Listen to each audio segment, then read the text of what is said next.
kita 5 hari sudah ke udara. Saya kira 3, 4, 5, 6, 7. Ini hari kelima. Saya Syed dan kawan saya Johnson. Kita ke udara untuk Malaysia di Persimpangan, dan hari ini istimewa, kita ada 2 calon, muda dan wanita. Muda dan wanita. Muda kebetulan usianya muda, walaupun partinya juga muda, dan juga wanita yang satu bersama kita secara live, dan satu lagi telah sempat kita temu bual awal, dan kami ke udara setiap hari pukul 6 petang. Jika anda ada calon yang wajar untuk kami temu bual dalam sekitar waktu yang sama, boleh maklumkan dan anda bantu kami. Bahkan kalau anda boleh menganjurkan debat, if you can organize calon candidate debate in your own parliamentary, then most welcome, we can help you out. Sebelum kita bermula terus dengan tetamu kita, Johnson dulu, saya dulu nak kongsi news of the day. You dululah. Saya dulu. Okey, saya nak kongsikan news of the day di dalam Malaysia kini. Entah kenapa Johnson pun suka Malaysia kini, saya taklah suka, tapi kebetulan isunya menarik. Kita baca yang dalam bahasa Inggerisnya ni. An albatross named Zahid weighing down BN harapan.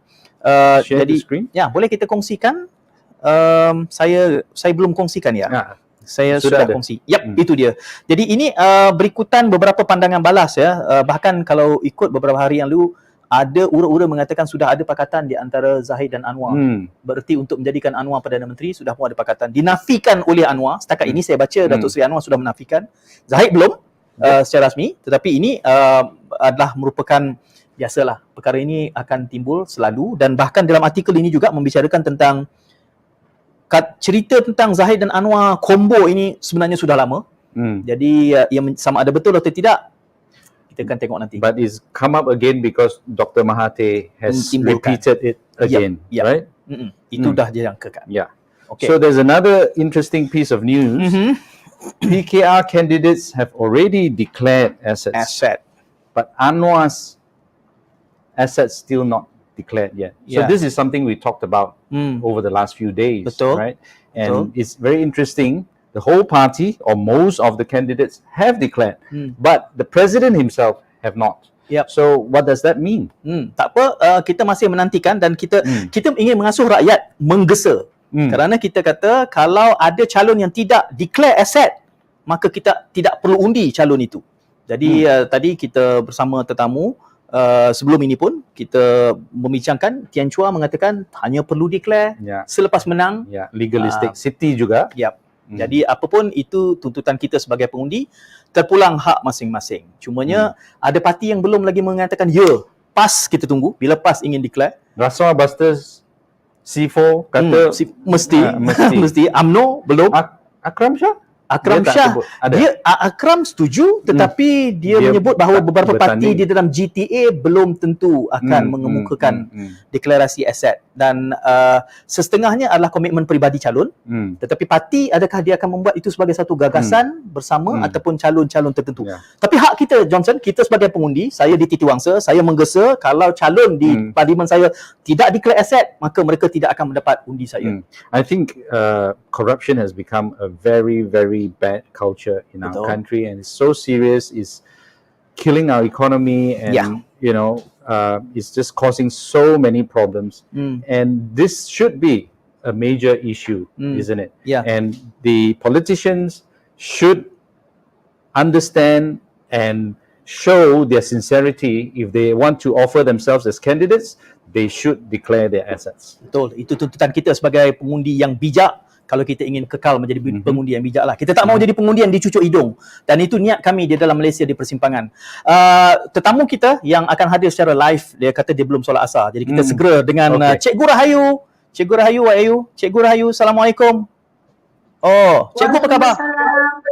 Dengan Waalaikumsalam.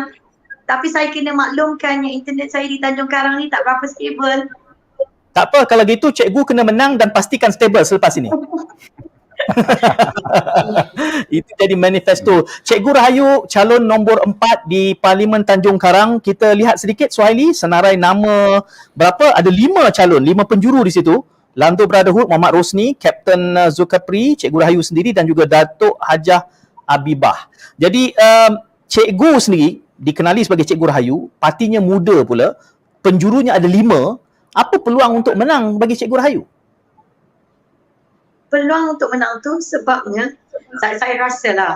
Di Parlimen Tanjung Karang ni, mengundi 60% adalah Malay, 60% dia peratusan Melayu yang sangat besar, kelima-lima calon adalah Melayu.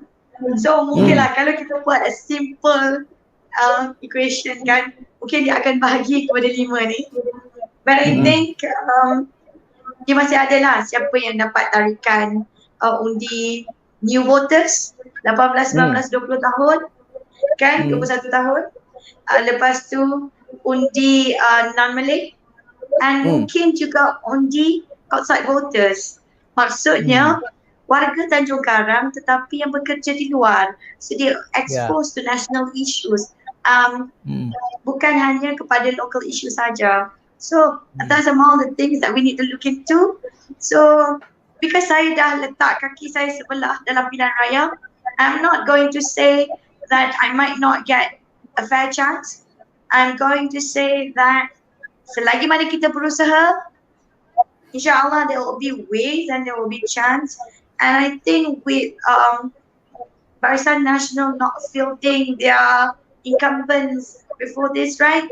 Mungkin right now everyone is having equal chances. Okay.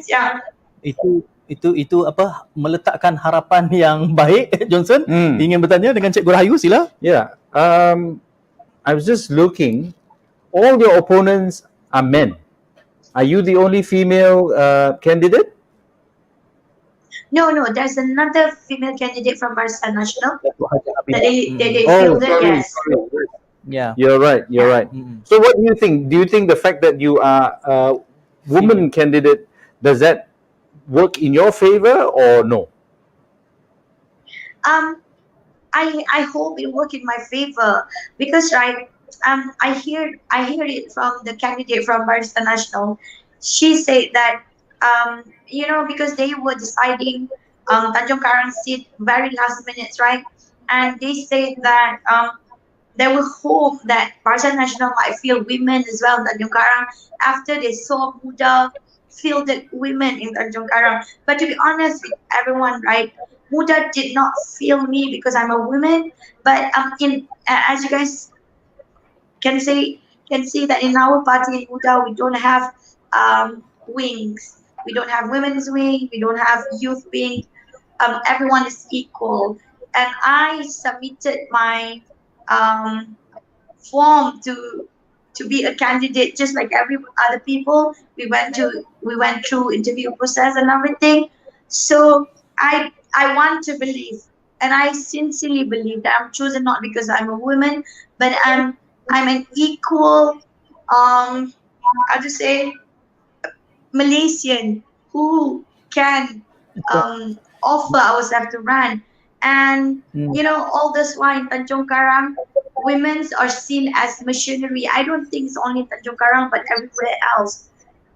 So by fielding women and more women's, right, it may embark a spirit of belonging to other women. I might have a fair chance of vote from women of Tanjung Karang. Okay, cakap soal wanita ni, sebenarnya jumlah pencalonan meningkat daripada 10 menjadi 12. Ada peningkatan. Cuma sayangnya 5 berkumpul di Ampang, tadi kita bincang, dan 4 atau 3 rasanya berkumpul di Sepang. Jadi walaupun peningkatan, bila berkumpul satu tempat, peluang untuk ramai tersingkir itu besar. Tapi isunya, Cikgu Rahayu bukan orang asal Tanjung Karang, bertanding di Tanjung Karang. Apa yang Cikgu faham masalah orang Tanjung Karang nak mewakili mereka di parlimen? Saya ni nak pergi parlimen. So saya nak bawa isu nasional. Ni, saya ni selama ni, dia tanya lah bahasa Melayu, saya jawab bahasa Melayu macam orang Kedah lah kan. Nampak dah, cakap pun Kedah tapi nak bertanding di Tanjung Karang kan. Tapi saya fikir macam ni, ada banyak isu di Tanjung Karang which is national issues juga. Contohnya work opportunities for the young. So that's why the young went out from Tanjung Karang and have to work somewhere else. And who can look after their aging parents? Macam tu. Isu pendidikan is a national issue that cover every inch of Malaysia, right? Lepas tu, apa lagi? Saya adalah orang yang selama ni bekerja di Chowkit. Saya lahir di Kedah, settle down in Gombak, bekerja di Chowkit. So, you know, a good candidate will always be a good candidate whenever they are. They will be able to serve whenever they are. That's I think that's what matters, you know, choosing a candidate who can serve. Tu dia, saya duk campaign saya, no, I'm not saying that I'm a good candidate and others are not. I hope that every party, right, when they feel that candidate, they should choose the cream from the cream, lah, right? Because you are pitching your candidates to the people. So you need to choose the right person as a candidate. So I would like to give you the opportunity to tell us what you do at Chowkit. You are a cikgu, and are you teaching at a government school, or what kind of cikgu are you? Okay, I used to teach in Institute Kemahiran Mara shortly after I graduated, and then I continue my study in political science. I have master in political science from UIA, and then I teach in Sekolah Menengah Agama Islam, Majlis Agama Islam Muda Persekutuan for 10 years. I quit from being a government servant in 2015, and then I started running my own NGO in Chowkit where we provided school and safe space for children, marginalized children in Chowkit. So that is what kind of cikgu I am. Baik, Cikgu Rahayu, bila cikgu kata cikgu nak mewakili Tanjung Karang untuk parlimen kerana isunya isu nasional, itu perspektif orang yang terdidik, ya. Tetapi bila bercakap soal di lapangan, soal berkempen, dia adalah soal lain. Orang di Tanjung Karang dia akan lihat macam mana cikgu nak menyelesaikan masalah setempat. Jadi isu setempat bagaimana nak selesaikan dengan cara yang cikgu bawa dari Chowkit ke Tanjung Karang itu. Kerana kita tahu ada dua ni, isu nasional dan isu lokal. Okay, hari tu kan, what interesting is that saya ke kawasan Sawah Bendang.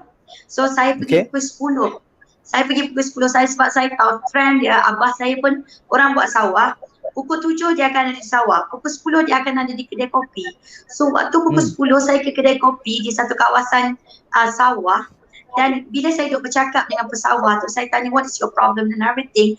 Ada satu pesawah tu, dia punya idea really struck me. Dia kata macam ni, cikgu, kami memang ada masalah diserang penyakit padi, which is satu namanya PLB. PLB ni, PLB sakit padi lah dengan bena berang. Dia kata tak ada pun selama ni orang yang nak buat research. Di kampung dia cakap research tau. Dia cakap buat penyelidikan untuk pesawah-pesawah bagaimana nak menghadapi masalah-masalah ni. So I think Tanjung Karang, even though it's a rural area, but then they are the people who are learn. They are learn people that they open to a lot of issues. And issues kat Tanjung Karang yang saya jumpa adalah isu peladang, petani, pesawah dan nelayan.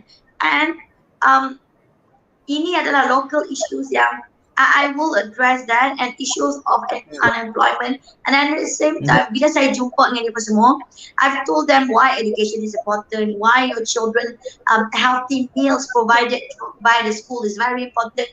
Segala-galanya sebenarnya is a symbiosis tau, pendidikan dan pekerjaan. So basically, even though I'm bringing national issues, but it will affect the local at a very large scale as well. I must say I agree with Cikgu Rahayu. The national issues are also local issues. It's just a matter of how do you translate them to local issues or to the local lingo, so to speak. Now, I'm particularly interested in your experience and your insights into education, the education system in Malaysia. In fact, viewer just mentioned they're very happy that you are raising the issue about education. Can you share with us what are some of the problems that you have faced when you were a teacher for the 10 years in government service, and how do you propose that to overcome this as a parliamentarian? You tahu tak, kadang-kadang kan isu di sekolah yang dah cikgu ni, isu yang kita kalau I cakap dengan orang rasa dah isu tu je, remeh je. Tapi tahu tak, cikgu-cikgu di sekolah di Malaysia sekarang, kalau exam week kan, tak ramai lagi yang ada sorting machine. Jangan cakap sorting machine, kadang-kadang photocopy machine pun tak ada dekat sekolah. So they have to go up. Sorting machine tu yang dia kertas peperiksaan dia nak kena sort satu-satu and then dia stapler satu-satu. That's a big issue for teachers in Malaysia. Even though it's look that simple. Okay? Itu kalau kita nak kebajikan guru lah. Basic equipment you don't even have to do your work properly. Yeah. And do you think corruption has anything to do with that? Definitely, because right, I tak tahu lah nanti I fitnah kan menuduh ke, tapi dia macam ni, every year if you look at the budget, if you look at the national budget, education department, right, education ministry are the one who receive a high chunk of budgets. But what happened to our education system, right? We still are under lack of facilities. Teaching and learning are still way behind. Schools facilities are in a bad form. So where does that money goes? You know, that big chunk of budgets every year. Okay.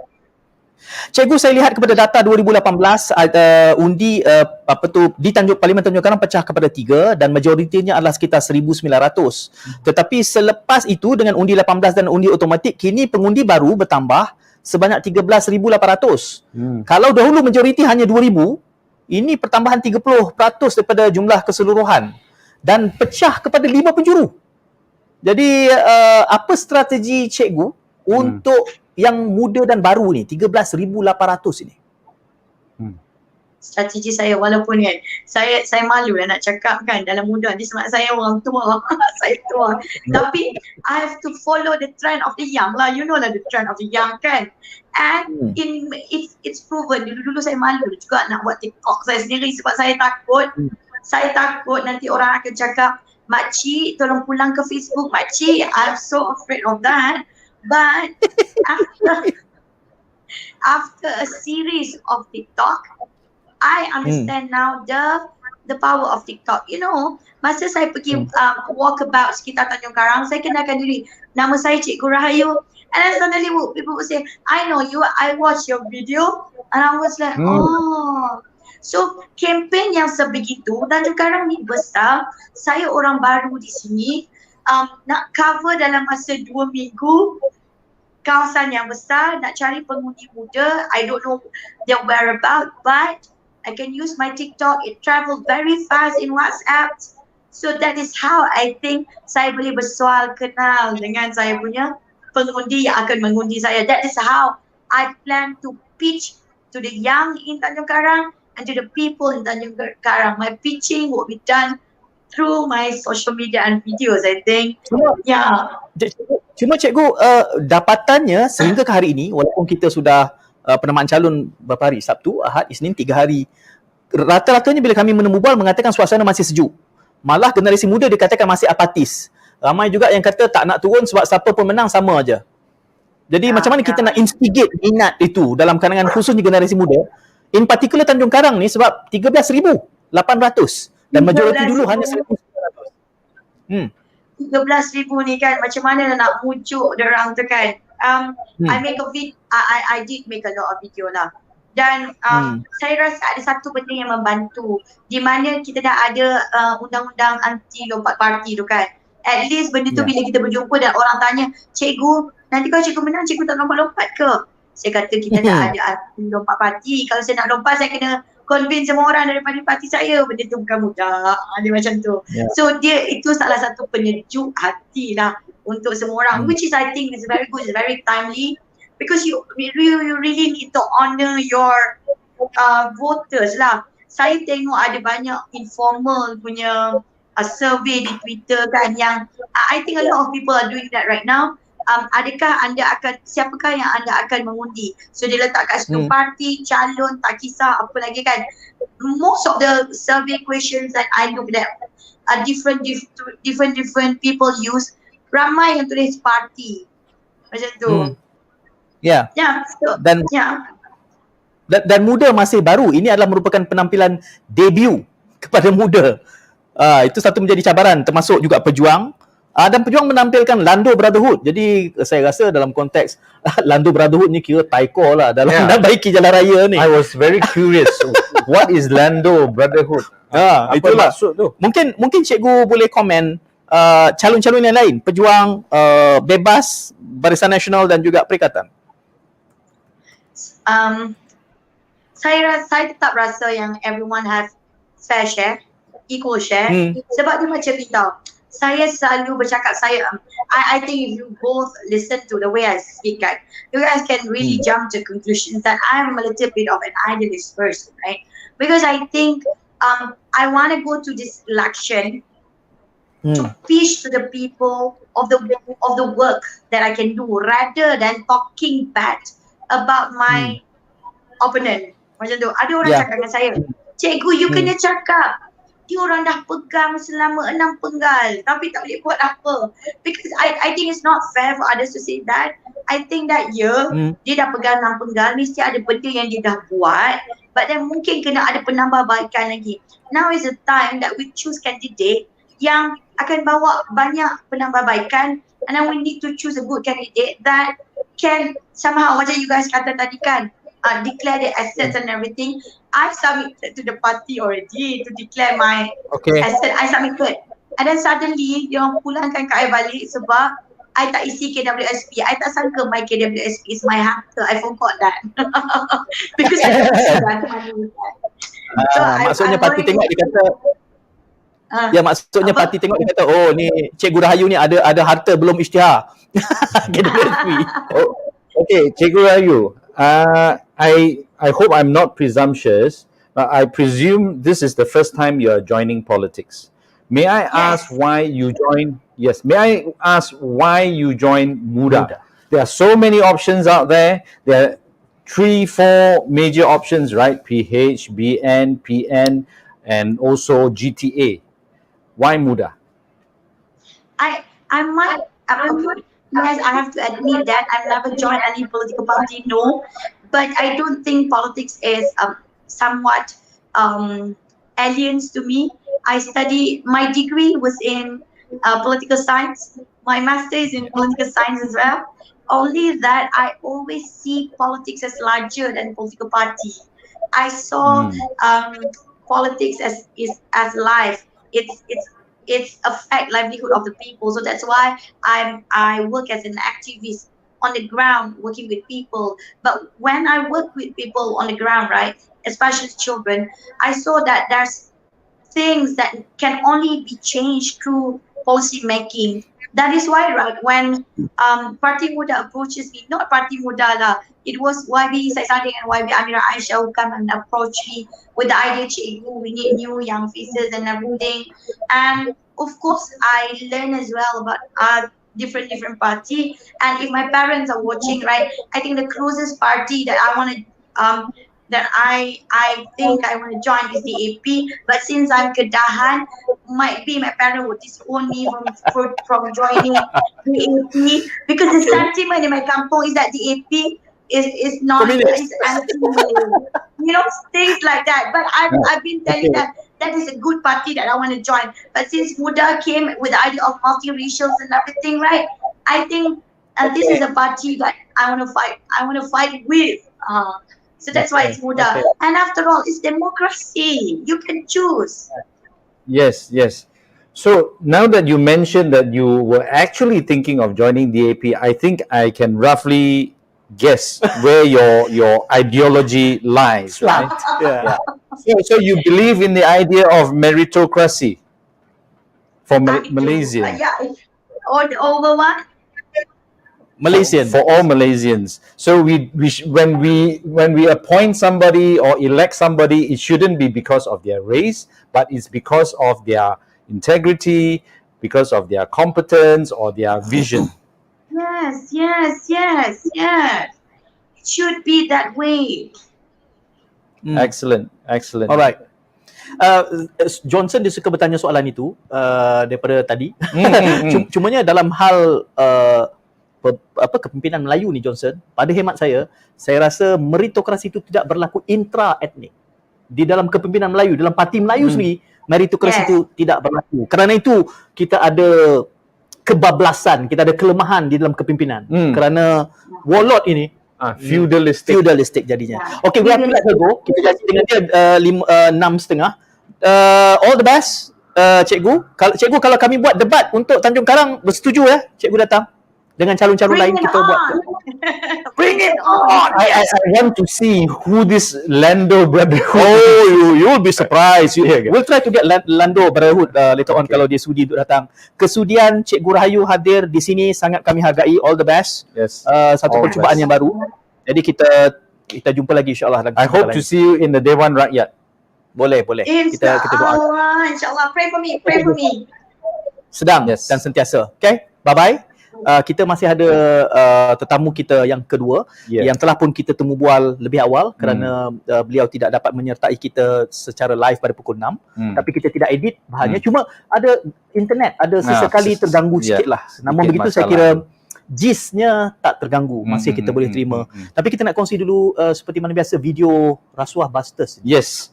Just as a reminder, don't vote for the corrupt and one finger can make a lot of difference. Kita ikuti video ni dulu.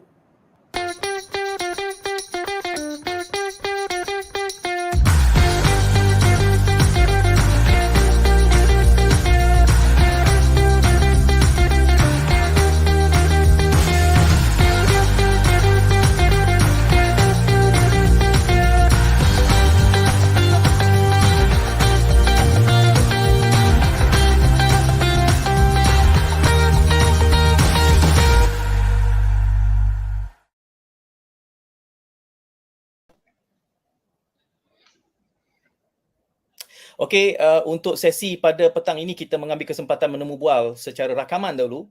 Johnson, kita nak ucap terima kasih ya kepada tetamu kita petang ini Johnson, iaitu Dr. Nurul, Asyikin, Mahbawi, Calon, Ampang sudi hadir secara dalam talian meskipun jadual walkaboutnya sibuk tapi ingin menyertai kita. Jadi apa kata Johnson, kita bawa masuk ke studio Dr. Nurul, Asyikin, Mahbawi. Yes, of course, Calon. Ya. Assalamualaikum Doktor. Waalaikumsalam. Hai semua. Hai. Good evening. Terima kasih Doktor kerana sudi walaupun sibuk dikhabarkan pukul 6 ni sedang buat walkabout. Tapi kalau Johnson boleh saya mulakan soalan kepada Doktor. Please. Go ahead. Doktor, kelihatannya Ampang ni hangat dua sebab. Satu, terlalu ramai. Yang kedua, terlalu ramai wanita. Apa peluang Doktor untuk kali ini?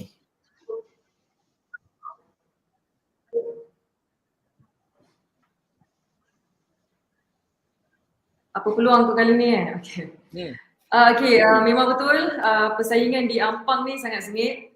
9 penjuru dan majoritinya adalah calon wanita.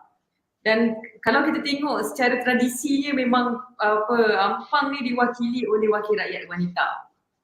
Sebab dia mungkinlah sebab pengundi wanita dekat Ampang ni lebih aktif bersama wakil rakyat, mungkin. Tapi kalau kita tengok taburan pengundi dekat Ampang pun, bilangan pengundi wanita dia agak tinggi. Itu melebihi 60,000 dan I think that's the reason lah kenapa dia jadi hot seat antara wanita. Tapi secara peribadi saya sebenarnya meraihkan kita ada ramai ahli politik wanita yang bertanding untuk Parlimen Ampang ni sebab kita memang ada misi untuk meramaikan wanita dalam politik dan lebih baik kita ada ramai wanita dekat dalam Parlimen supaya suara wanita tu lebih didengari. So ini memang persaingan yang sangat sihat. Saya happy dan saya sangat meraihkan persaingan ni. Okey, sebelum Johnson bertanya, cuma respon balas balik saya pada doktor adalah kami juga ingin melihat representasi wanita yang lebih ramai dalam parlimen. Cuma apabila semua berkumpul di satu tempat, akhirnya yang ramai-ramai itu satu saja yang akan menang. Itu pun kalau wanita yang menang. Jadi kita mengharapkan taburannya itu lebih merata lah. Itu pandangan balas kami lah. Tapi tak apalah sebab semua merasakan, ramai calon wanita ni merasakan Ampang tu punya potensi yang tersendiri. Silakan Johnson. Yes, I think the reason why there are so many women candidates is also because so many parties want to defeat the so-called party hopper or frog, for lack of a better term, right? Doctor, what's your comment on that? I have different reason to contest in Ampang. My reason to contest in Ampang is not to defeat the incumbent wakil rakyat in Ampang, but my main purpose to contest in Ampang is because Ampang is one of the main hotspot for flood and landslides. And I would like to use my expertise and knowledge in risk resilience and disaster management for Ampang. And that's the main reason. I want to contribute to the Ampang society. Defeating the incumbent frog in Ampang is not one of my purpose. And I believe that it is about time for us to change the political scenario. We must elect the politician that will really serve the constituency and not just because of their personal political agenda. Jadi mungkin sila Johnson. So to follow up, I think yesterday Akram Shah shared with us you have a lot of expertise in this area. So could you tell us, I mean, what are the main reasons for this flooding, Ampang being a hotspot? Because very often when you speak to all these politicians, they'll say, oh, sometimes it's act of God and all that, you can't help it. But I believe a lot of it has to do with our poor policies in terms of the environment. And now with the climate crisis, what's your take on that? Improper land use planning, obviously the main reason. Improper drainage system. We don't even have connected drainage system to curb the flooding in Ampang. And not just that, we also lost our natural water catchment area in Ampang. So I think that's the three main reasons that I can already give you. And of course, the river around Ampang are very prone to flooding. Okay. And of course, we cannot forget that we have the issues of climate change. That will make it's quite difficult for us to predict the flooding in Ampang. Kita terima bidang kepakaran doktor ya, tetapi untuk menguruskan isu yang doktor sebutkan ini bukanlah satu pendekatan yang hanya melihat satu parlimen, kerana dia ada rantaian punca dan sebab. Dalam keadaan incumbent merupakan seorang menteri kabinet pun gagal melaksanakan dalam satu tempoh durasi masa tertentu. How would you do it differently dan menjamin bahawa apa yang doktor nak buat kali ini berbeza daripada incumbent dahulu?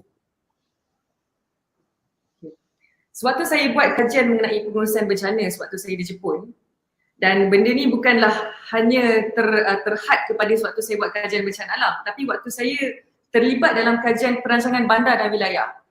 Decision maker dalam negara Malaysia adalah ahli politik. Walaupun kita ada perancangan bandar dan ada jabatan perancangan bandar, kita ada local authority, tapi kalau kita refer balik pun Akta 172 perancangan bandar, dia akan berbalik kepada decision maker iaitu ahli politik, sebab ahli politik yang berada dalam parlimen.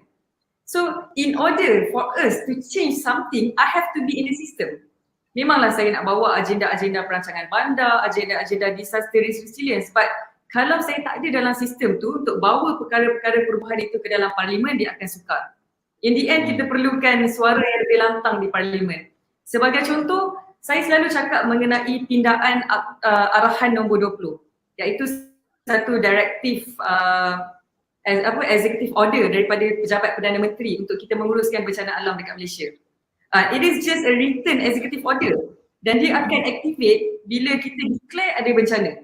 Dan daripada situ ada banyak loophole pengurusan bencana dari segi lack of coordination among agencies etc. Kalau saya sebagai hanya ahli politik pembangkang di luar, tidak berada di parlimen, saya tak boleh amend pun benda tu. Saya tak boleh bawa benda tu ke parlimen. Ya. Cuma untuk menjadi hanya dengan kita berada dalam ada sedikit gangguan internet di situ. Kita harap ayat yang terakhir itu tadi terganggu sedikit doktor. Ada buffering sedikit. Kalau doktor nak ulang ayat yang terakhir. Mana tu? Kena ulang balik. Kalau kita nak amend, doktor ayat daripada part mana? Amend, doktor ada sebut amend. Kalau kita nak amend, kemudian terhilang. Doktor nak sambung. Macam contohnya arahan nombor 20 yang saya nak pindah. Kalau saya nak amend sesuatu, saya perlu bawakan dia ke parlimen dulu dan dapatkan sokongan majoriti. Dan saya tak boleh buat benda itu tanpa saya berada dalam parlimen. Dan itulah the reason why kenapa kita perlu juga bertanding dan ada di parlimen. Kalau demikian doktor, tidakkah memilih parti yang lebih senior dan besar memberi jaminan doktor mungkin masuk dalam kabinet berbanding Pejuang yang tidak menjanjikan akan boleh mempunyai representasi yang kuat bagi membolehkan doktor hadir sebagai seorang menteri kalau menang?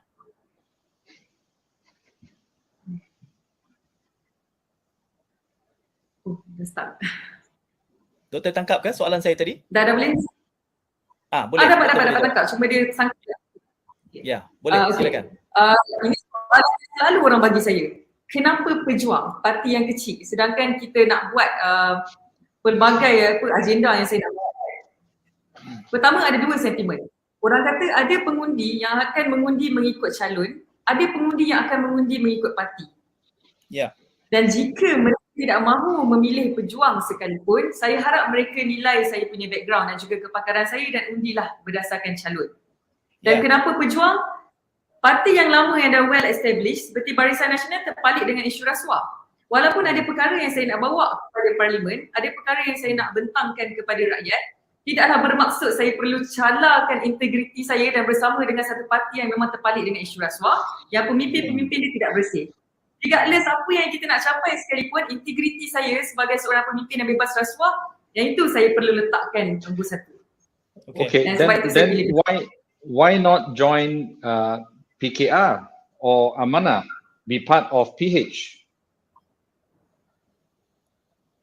And why should I join and be part of PH? Okay, I think it is based they're on more my likely to win, apparently. PH is not the only option for a pre-corruption political party, and I think we need to make that clear. We have another alternative as well, especially for the Malays. The main reason that we established Pejuang is to defeat UMNO, and we have to make Pejuang as one political party that will be an alternative to the Malays, so that they know that they don't even need to choose UMNO. UMNO is not the only political party to represent the Malay, and we have another option, clean, corruption-free, other than Pejuang, other than UMNO. And that's the reason why I choose Pejuang. Right, I understand that part. In fact, yesterday we touched on this topic with Akram Shah, and I asked him about Pejuang or GTA not really representing the non-Malays, and you mentioned a couple of times Pejuang is representing the Malays. What do you think? I mean, for the future of Malaysia, your vision for Malaysia, do you see our country as a multiracial, diverse country where all races can be equal, or do you believe that it should be, Ketuanan Melayu? Even though Pejuang is a Malay party, we will fight for all race in Malaysia. It is actually a party for all, and that's the promise that I can give you, that we will fight for all, even though it is a Malay party. And in terms of that, I think we need to make clear about one thing. Even though that Pejuang is a Malay party and Malay-based party is ruling Malaysia, we have to look at the political scenario. We can't even put a Malay candidate in a Chinese area to contest, because the Chinese voters will only the Malay area. We need to put. Okay. I think the line is bad there. Yeah? Okay, but Johnson. Sila dulu, Johnson. No, I was going to say, I got her point, but about that you can't put a Malay candidate in a Chinese area or a Chinese candidate in a Malay area. Well, this is because of. She's back. Yeah. Johnson, she's back. Okay, you're back. Good. Right. So I was just responding, although you got cut off there, I got the gist of what you were trying to say.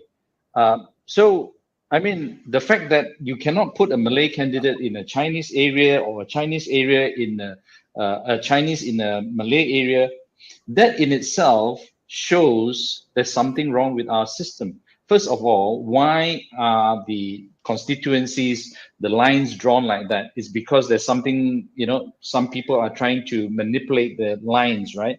But on top of that, why are we, isn't it because of the politicians that we keep thinking in terms of racial lines? If everybody got rid of mono-racial or mono-ethnic parties, then we wouldn't have this problem.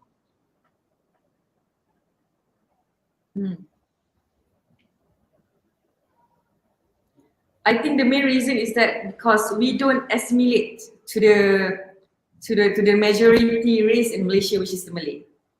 We still have Chinese school, we still have Indian school, and we still have other races speaking with their own mother tongue language and not using only Bahasa Malaysia.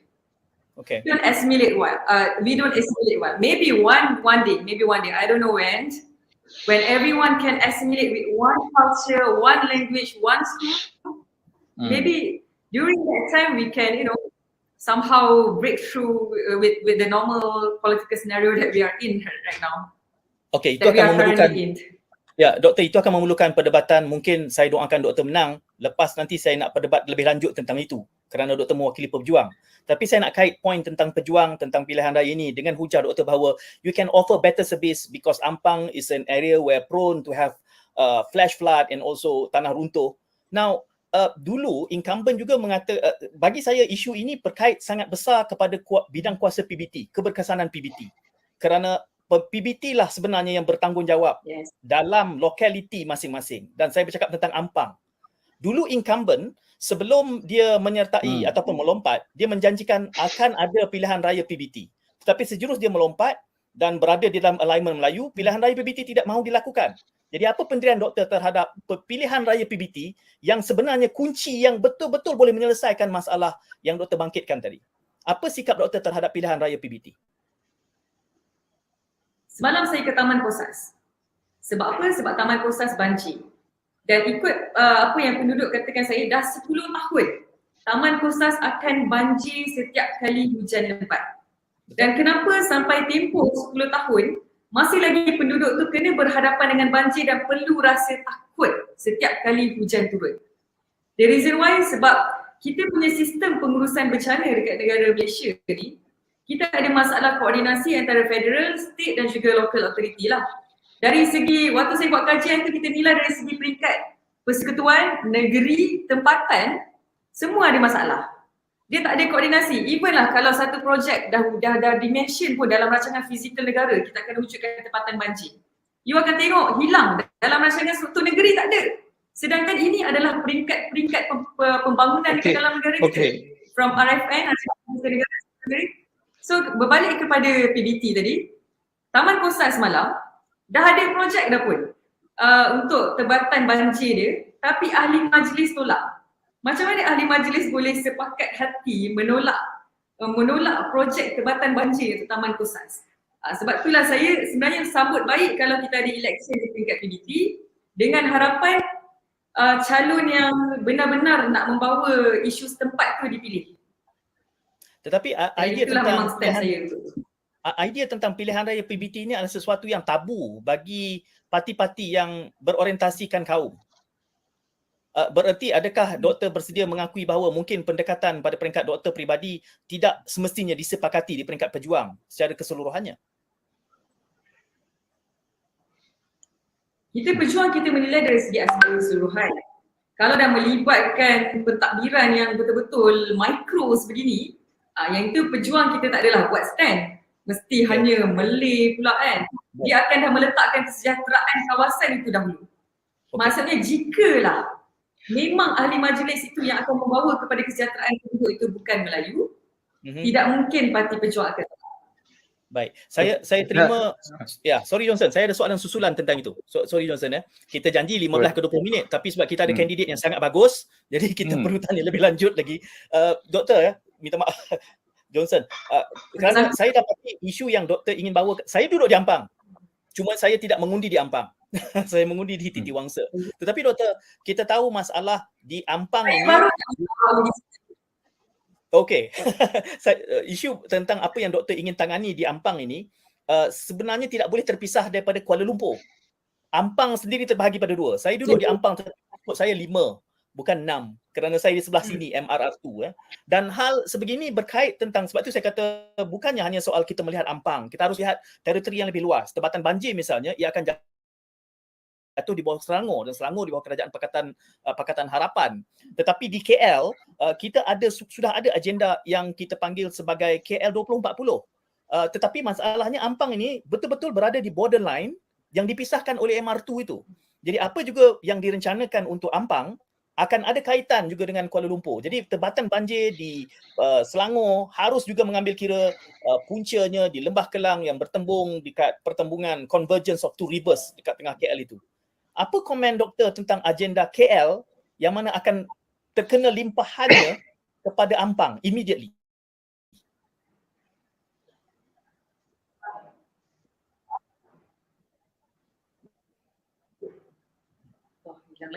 Sangkut lagi?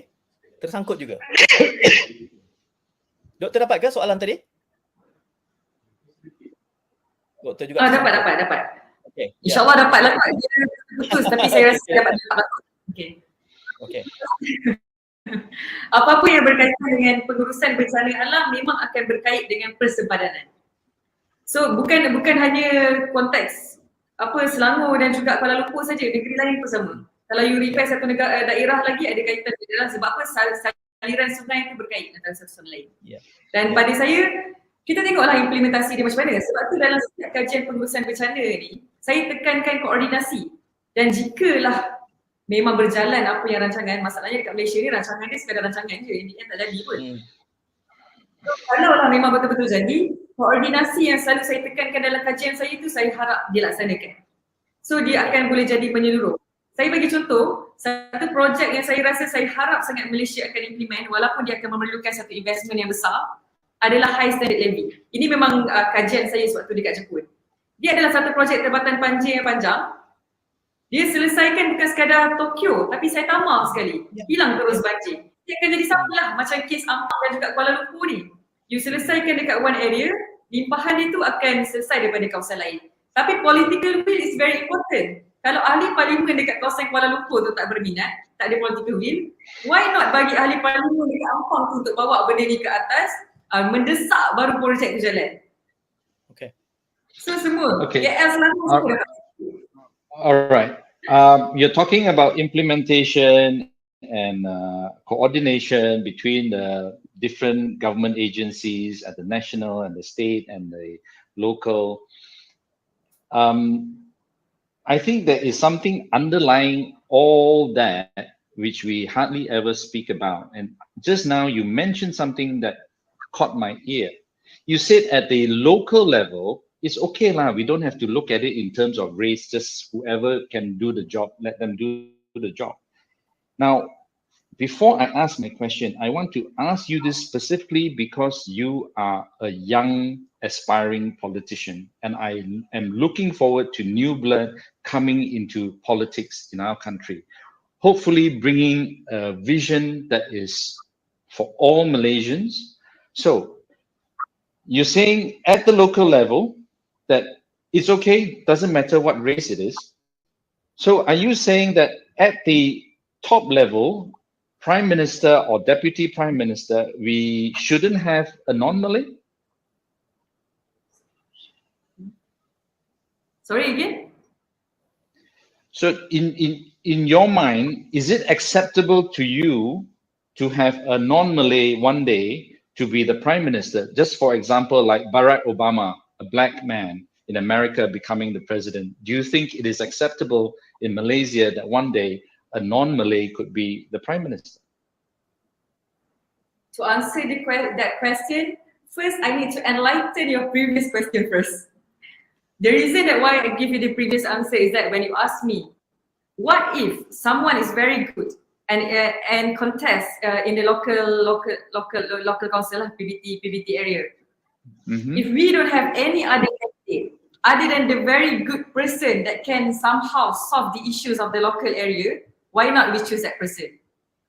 But that will be, of course, based whether he or she can get the support or not. So I think we need to somehow, take the race out of context, and I don't think that what the context that I'm trying to give here is something that race related. Is somehow that what I'm trying to give is that someone is based on the merit base, whether that he or she can solve the area or not, the problem in the area or not. Exactly. Then, so that's what I'm saying. What I'm saying is meritocracy is so important. You see, if we have the right person with the competency to do the job, no matter what level, whether it's local, state, or federal, they will get the job done. But nowadays, very often, even in Dewan Rakyat, in the bureaucracy, in government departments, people are not appointed based on their merit. They are based on, that they are from a certain race. So this, to me, has made things less efficient, less effective. But if we just put all this aside at all levels of government, I think that naturally would solve the problem. Your Don't question, you think? Johnson. Yes. One day, the citizens of Malaysia in area that is majority Chinese or non-Malay can accept their wakil rakyat, their Malay wakil rakyat, maybe. That is actually not the question for me to answer, but what the Malaysians can answer. Adakah satu hari nanti kawasan yang majoriti penduduknya adalah bukan Melayu boleh terima wakil rakyat Melayu, dan adakah satu kawasan yang penduduknya majoriti Melayu boleh terima wakil rakyat Melayu? Jadi saya lontarkan balik persoalan itu kepada rakyat. Kalau ikut sekarang ni, keadaan sekarang ni, we are not up to that level yet. For example, di kawasan yang penuh dengan rasuah, the area that is Malay ada lebih ramai lah yang terpalit dengan kes rasuah. Can you put Chinese politician and tell the Malays that please stop, don't take corruption? The Malay will not listen to you. We still need to put another Malay candidates and Malay politician to speak to the Malay that jangan ambil rasuah. Sebab itu dah jadi norma in Malaysia. Bangsa tu akan, dia lebih menerima ahli politik yang dalam sama bangsa sendiri bercakap. That's very unfortunate, but to put it on record, today I tweeted people of Sungai Buloh should vote for Khairi Jamaluddin, and doesn't matter what race the voter is. To me, he can do a good job, he should be supported. Okay. Doktor, mungkin soalan terakhir, sebab kita menjanjikan masa yang terhad, kita ada tetamu yang lain juga dalam segmen ini. Doktor, saya yakin doktor bersedia untuk kami anjurkan debat bagi calon Ampang. Dipersilakan. Saya baik. Kerana tema kami adalah calon mangkir kami singkir. Sekiranya ada calon yang mangkir, absent ataupun decline, maka itu sepatutnya menjadi sebab mengapa calon itu tidak harus mendapat sebarang undi pun. Jadi sekurang-kurangnya Johnson, Dr. Asyikin sudah bersedia, jadi kita akan approach calon-calon yang lain, tapi ramai lah Johnson, 9 tu. Ya, 9. Studio tak cukup besar ni. Boleh, kita boleh tambah lagi. InsyaAllah. Doktor, terima kasih banyak. Saya harap. Thank you. Saya terbuka untuk debat. Baik, doktor bersedia untuk debat. Kita akan cuba approach calon yang lain. Jadi terima kasih sekali lagi doktor atas kesempatan, walaupun ingin melakukan walkabout, masih lagi sudi bersama kami di Malaysia 360. Ini adalah Malaysia di Persimpangan, dan terima kasih sekali lagi kepada doktor dan juga penonton yang mengikuti perbincangan ini. Assalamualaikum, salam hibah. Thank you. Ya, itu segmen yang telah berlangsung pada pukul 3 tadi. Sangat colourful kita punya tetamu, Cikgu Rahayu dan juga Dr. Asyikin. Yes. How do you feel? I feel it's good. It's good in the sense that we are getting a diverse, group of guests and asking them the same questions or similar questions at least, so that we can see what each of them have to offer and how each of them sees politics today. I think it's very good. Saya sangat suka kerana Johnson menyebut soal generasi pimpinan baru, tetapi kita juga relatifnya mereka muda, jauh lebih muda daripada ramai pimpinan yang diagung-agung, diidolakan, dan mereka wanita. Dalam kata lain, saya menganggap bahawa kita tidak ketandusan bakat. Cumanya selama ini, bakat-bakat seperti ini tidak diberi ruang. I agree. So this is what I always mention, the feudalistic thing. You have to, kowtow to the older generation or the leaders. But also on the women's issues, I studied human rights of women. Okay.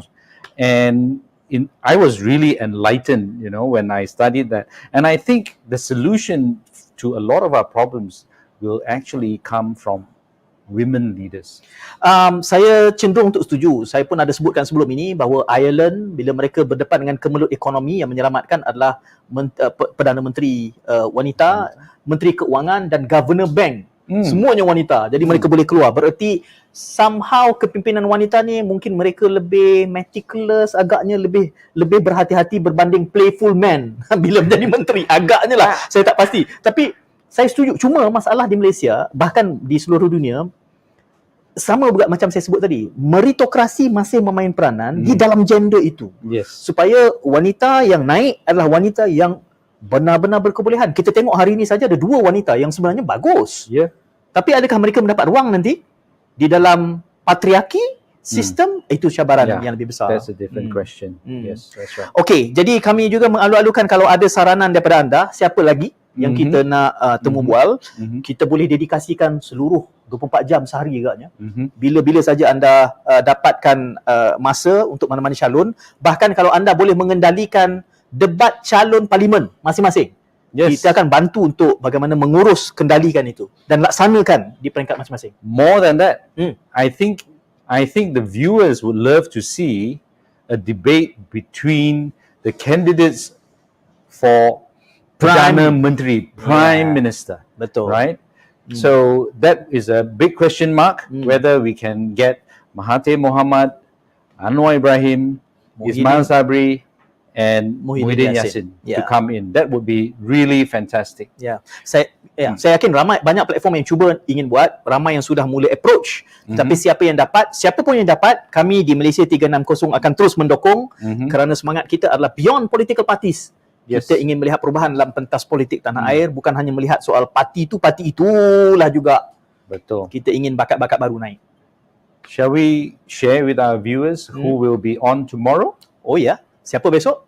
Well, we have quite a controversial figure, but we are not talking about his time in the Dewan Rakyat as the speaker, but we are talking to Ad Harun or Tan Sri Azhar Harun. Tomorrow, he will be here talking about the SPR and the electoral roll. Dan satu lagi, Tarma Pilih. Jadi kita ada 2 Tarma Pilih dari Undi 18. Undi 18. Jadi kita ada 2 julat. Satu usia yang senior, kita anggap, nak sebut tua jangan, kawan-kawan kita juga tu, Ad Harun, Tan Sri dan juga Tarma, adik-adik kita. Jadi teruskan kesetiaan anda bersama kami besok pukul 6 petang di Malaysia 360 dan anda menyaksikan Malaysia di Persimpangan. Saya Syed. And I am Johnson. Jumpa lagi. See you tomorrow.